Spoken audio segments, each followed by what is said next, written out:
ఈరోజు చాలామంది దరిద్రులుగా బతుకుతున్నారు. అన్నీ ఉండి కూడా దిక్కుమాలిన స్థితిలో బతుకుతున్నారు. దానికి కారణం దేవుని యొక్క ఆజ్ఞకు వ్యతిరేకంగా జీవించటమే కదా. దేవుడు చెప్పాడు, దేవుని యొక్క 10 ఆజ్ఞలలో ఒక ఆజ్ఞ నీ తల్లిదండ్రులను ప్రేమించాలని, తల్లిదండ్రులను చూసుకోవాలని మంచిగా. కానీ నీవు దీర్ఘాయుషాంతులైనట్లు నీ తల్లిదండ్రులను సన్మానించమని బైబిల్ చదివిస్తుంది. ఈరోజు నీవు నీ తల్లిదండ్రులను నీవు సన్మానిస్తున్నావా, లేక హింస పెడుతున్నావా, బాధ పెడుతున్నావా, కన్నీరు పెట్టిస్తున్నావా? ఒకసారి ఆలోచించుకోవాలి. ఈరోజు నీవు దరిద్రమైన బ్రతకడానికి కారణం దేవుని యొక్క ఆజ్ఞను నీవు అతిక్రమించటమే. దేవుడు చెప్పిన ఆజ్ఞ నీ తల్లిదండ్రులను ప్రేమించు, కానీ నువ్వు ప్రేమించట్లా.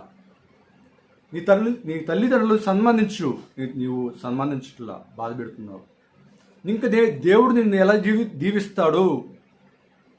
దేవుడు బిడ్డను అని చెప్పుకుంటున్న నీవు తల్లిదండ్రులు పట్టించుకోకపోతే ఇంకెవరు పట్టించుకుంటారు? తల్లిదండ్రులకు నువ్వు ప్రేమ చూపించకపోతే ఇంకెవరు ప్రేమ చూపిస్తారు? తల్లిదండ్రులకు నువ్వు గౌరవించకపోతే ఇంకెవరికి గౌరవిస్తారు? దేవుని బిడ్డగా నీవు ఒక మాదిరికరంగా నీ తల్లిదండ్రుల పట్ల నువ్వు ప్రవర్తించకపోతే ఇంకెవరు ప్రవర్తిస్తారు? నువ్వే ఇతరులకు చెప్పాల్సింది పోయి ఇతరుల చేత నువ్వే అనిపించుకుంటున్నావు. అది నీకు సబబేనా? దీర్ఘాయుషాంతుడు అయినట్లు నువ్వు దీర్ఘాయుషాంతుడు కావాలా?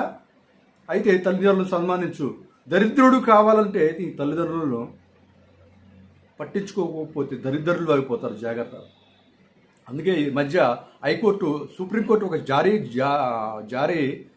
జీవో జారీ చేసింది. తల్లిదండ్రులను పట్టించుకోకపోతే, చూడకపోతే, వాళ్ళని ప్రేమతో చూసుకోకపోతే వారి ఆస్తి మీద నీకు హక్కు లేదు కొడుకుగా.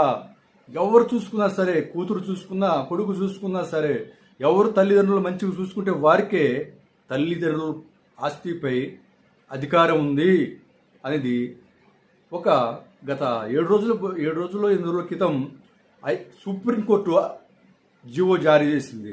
కొంతమంది పనికిమాలిన వాళ్ళు ఉన్నారు, తల్లిదండ్రులు వద్దు కానీ తల్లిదండ్రులు ఆస్తి కావాలంటారు. ఎంత దారుణం అండి!